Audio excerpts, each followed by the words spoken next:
Hi, and welcome to the show. Subscribe at kevinmd.com/podcast. Get CME for this episode by clicking on the CME link in the show notes.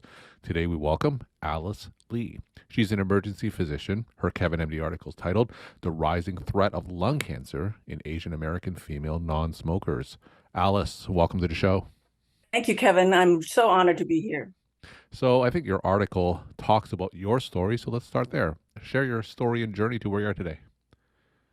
Sure. So back 2 years ago in 2021, I had a cough during COVID, early months of COVID, and I decided it was a lisinopril cough because I had just started lisinopril and developed the cough. So I went to my primary physician and we talked about it. She agreed with me. She said, let's get a chest x-ray just in case, because, we live in Arizona, maybe it's valley fever.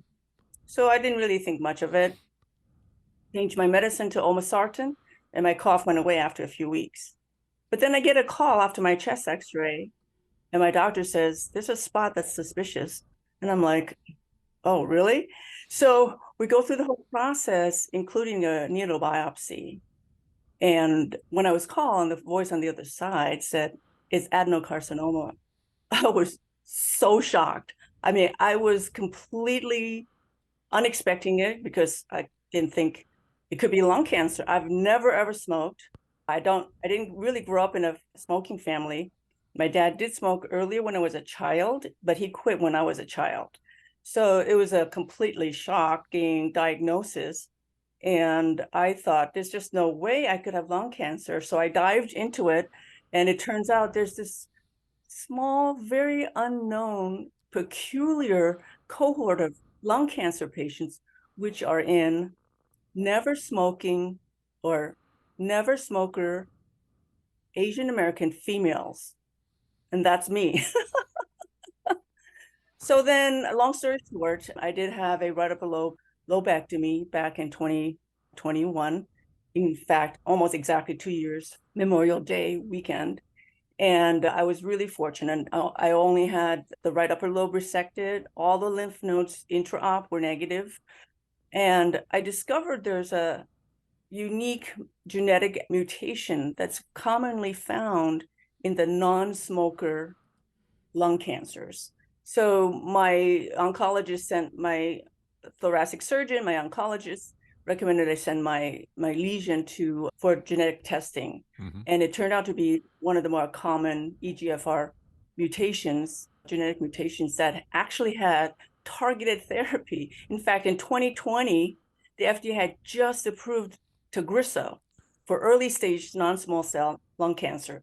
And the data was very good at the time, and still is, continues to be very good with the updates that will prevent recurrence of that specific mutation. So I've been on Tagrisso for 2 years and I'm doing well. All my checkups thus far have been negative. So let's go back to that whole diagnostic journey. So I just want to be sure, though, the only clinical symptom that you had essentially was this cough. You didn't have any other associated symptoms. Is that correct? Correct. I'm a very healthy person. And in fact, that cough had nothing to do with my lesion. Both Yeah. my thoracic surgeon and the pulmonologist said that it had nothing to do with my cough. First of all, my cough went away after we switched from lisinopril to an ARB. Second of all, it was nowhere near where it's wall of a bronchus or something where it would cause some irritation. It was a tiny little spot, 1.4.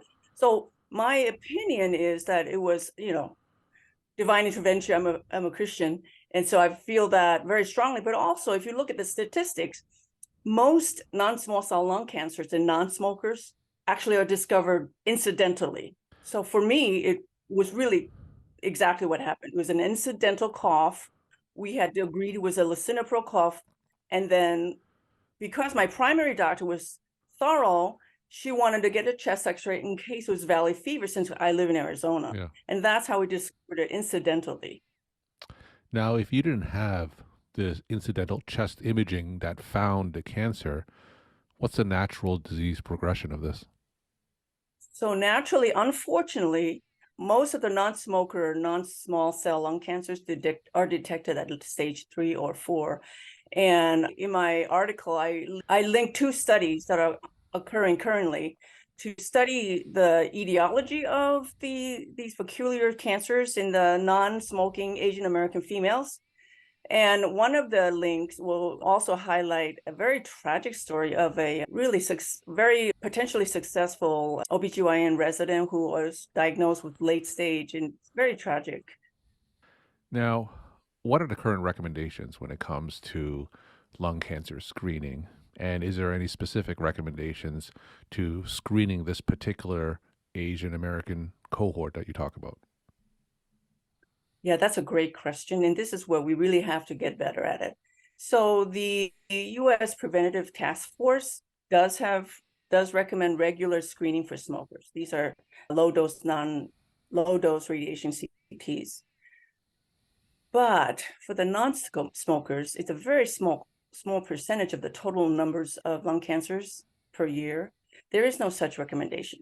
And so people like myself, patients like myself, are at very high risk of late detection. And that's what happened to that one particular person I referenced to in my article, that physician. So it's a tough thing right now.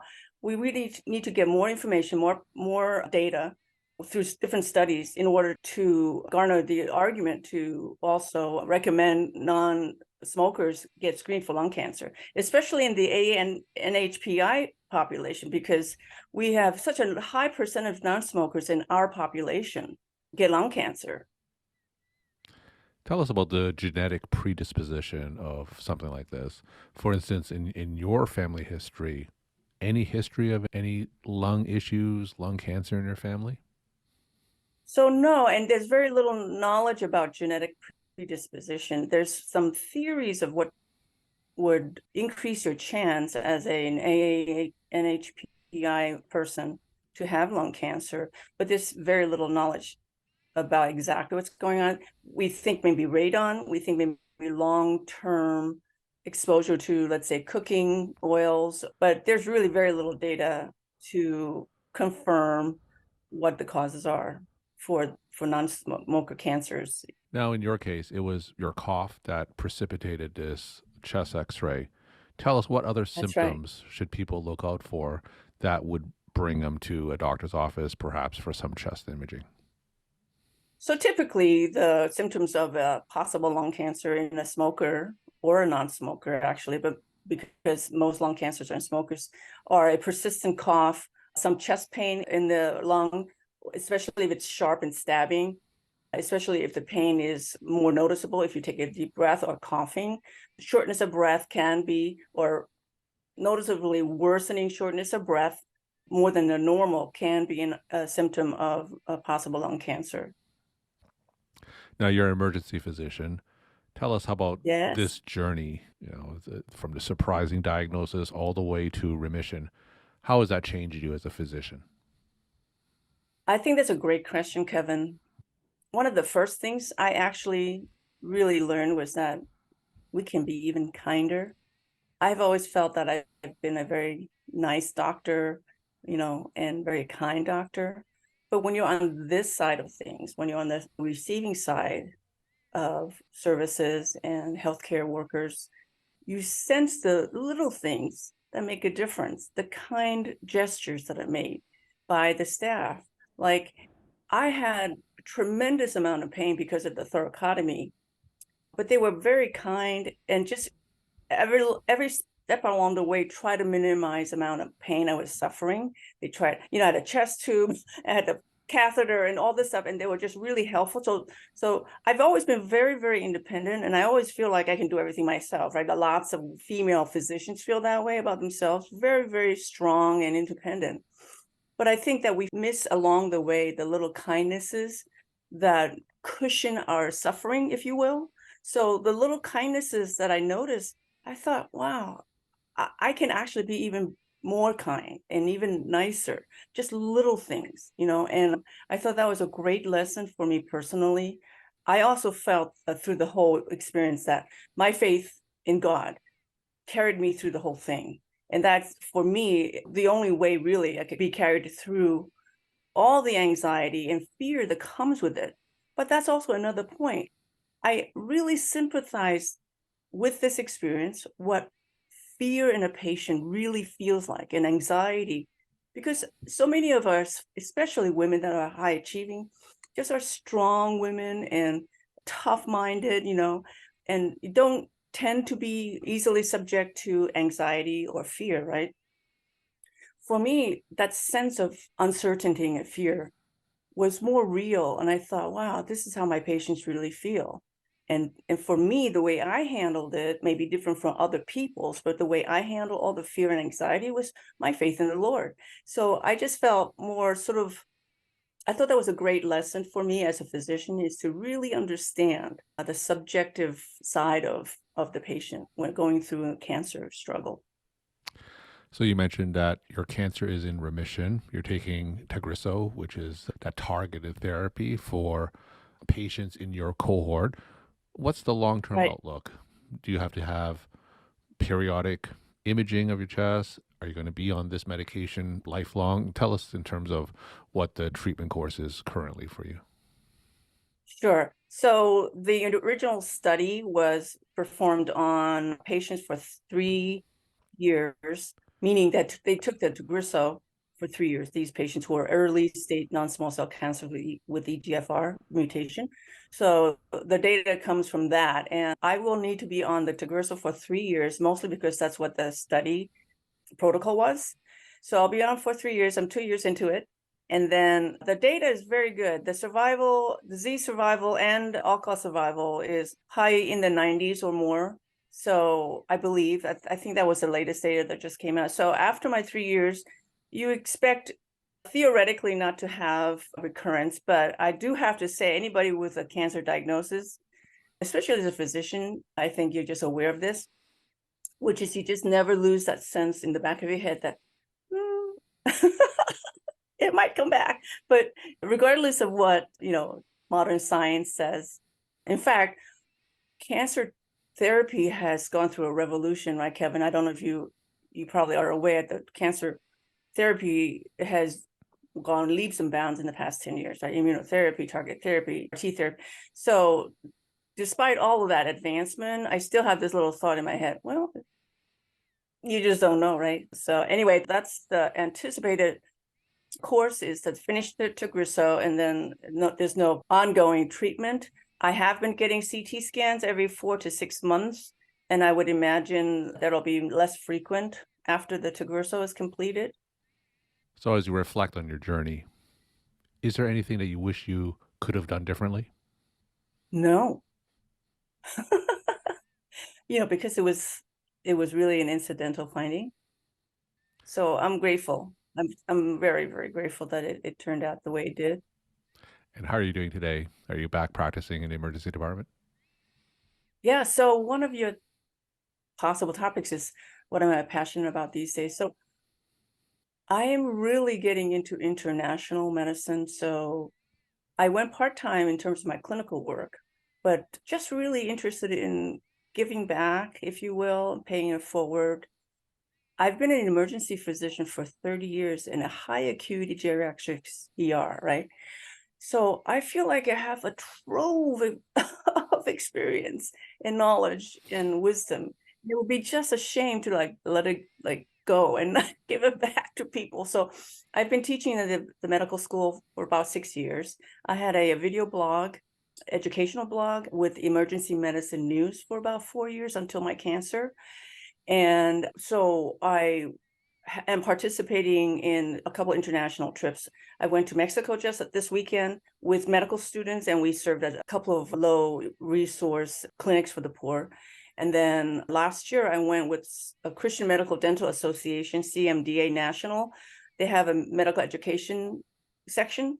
And I went with 6 other physicians to Romania to form a relationship with the emergency department, one of the main hospitals in Oradea. And then I also went to Dubai in January this year. You should go to Dubai, Kevin. It was so fun. Anyway, I have a friend who lives in Abu Dhabi in UAE, and she invited me to speak at a conference there in Dubai. So I was able to give a lecture to some of the emergency physicians at a big conference there. So I'm really, really interested in doing more international medicine, mostly because I am interested in international medicine, but also I want to give back. So I'm going to Malawi, actually. I'm Wow. going to Malawi in September with a missionary group, and there'll be a big group. There's like 30 of us, like dental, medical, OB, peds. Yeah, so it's just a big group to go over there, and we're gonna just see what we can do and help serve the people there. So I'm really into international medicine right now. We're talking to Alice Lee. She's an emergency physician. Her KevinMD article is titled The Rising Threat of Lung Cancer in Asian American Female Non-Smokers. Alice, tell us some of your take-home messages that you want to leave with the KevinMD audience. Well, good. I'm glad you asked because I jotted it down. The number one message is, even though this is a very scary situation, unexpectedly to have cancer in a non-smoker, you never think you would. I do want to point out that don't be frightened, because statistically, only 0.5%, that's 0.5%, 0.5% of all lung cancers are in the Asian American, Native Hawaiian, Pacific Islanders. Okay, so only 0.5% of all lung cancers. Now, if you look at the female lung cancers who are non-smokers, about 3.6% are in the Asian American, Native Hawaiian, Pacific Islanders. So even though it's scary, I want you to put it in perspective that it's really a small percentage of the overall number of cancers we have in this country, lung cancers in this country. Number two, I do have a lot of educational material. I have a YouTube channel, youtube.com @AliceLeeMD, very easy, @AliceLeeMD. I have all of my lectures and all of my previous video screencasts called iCubed on there. And number three, for those who are believers, Romans 8:28 carried me through this entire very scary journey. And I Alice, thank you so much, Kevin, for letting me spend some time with you. Alice, thank you so much for sharing your story time and insight. Thanks again for coming on the show. Very good.